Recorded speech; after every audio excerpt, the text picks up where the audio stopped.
প্লাস্টিকের বড় বস্তা থেকে বাজারের ব্যাগ তৈরি করে পরিবারের সচ্ছলতা ফিরিয়ে আনছেন গাইবান্ধার নারীরা। সেখানকার তৈরি বহুবার ব্যবহারযোগ্য ব্যাগ বিক্রি হচ্ছে ঢাকা সহ উত্তরাঞ্চলের বিভিন্ন স্থানে। গাইবান্ধা প্রতিনিধি সিদ্দিক আলম দয়ালের পাঠানো তথ্য ছবি নিয়ে ডেস্ক রিপোর্ট। গাইবান্ধা পলাশপুর উপজেলার ভবানীপুর গ্রামের নারীরা কেউ প্লাস্টিকের বস্তা কাটছেন, আবার কেউ সেলাই করে তৈরি করছেন বহুবার ব্যবহারযোগ্য ব্যাগ। প্রতি ডজন ব্যাগ তৈরি করে এক একজন শ্রমিক পান ৩০ টাকা। মাস শেষে এক একজন শ্রমিক আয় করেন ৮ থেকে ১০,০০০ টাকা। এখন আমি এখানে কাজ করতেছি, খুবই লাভবান আছি। আমি দিনে এখন ২০০ টাকা ইনকাম করি, দিনে ১৫০ টাকা কামাই করি। এই দিয়ে ছেলের পড়াশোনা করি, আমার মেয়ে মাদ্রাসাত পড়ে, এখান থেকে বেতন সেলাই টাকা নিয়ে আমি বেতন দিই। চাচির এখানে কাজ করি এবং সেই ইনকাম দিয়ে আমি নিজের ইচ্ছা মতো খরচ করি। স্বামীর কাছে আর বলতেও হয় না টাকার কথা, নিজের ইচ্ছা মতো স্বাধীন মতো চলতেও পারি।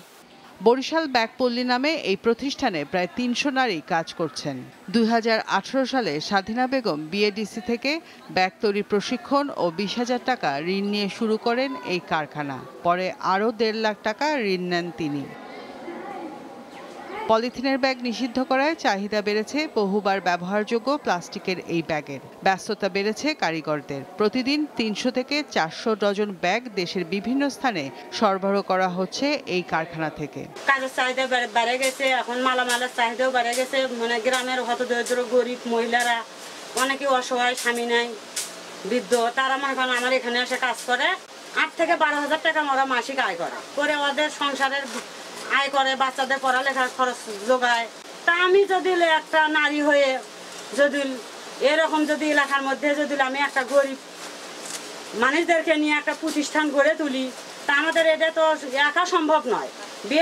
বিএডিবি আমাদের সাথে আছে কারণে আমি কিন্তু পাচ্ছি। চাহিদা বাড়ায় ও ভালো লাভ থাকায় জেলার বিভিন্ন স্থানে গড়ে উঠেছে এমন ব্যাগ তৈরির কারখানা। মাছরাঙা নিউজ ডেস্ক।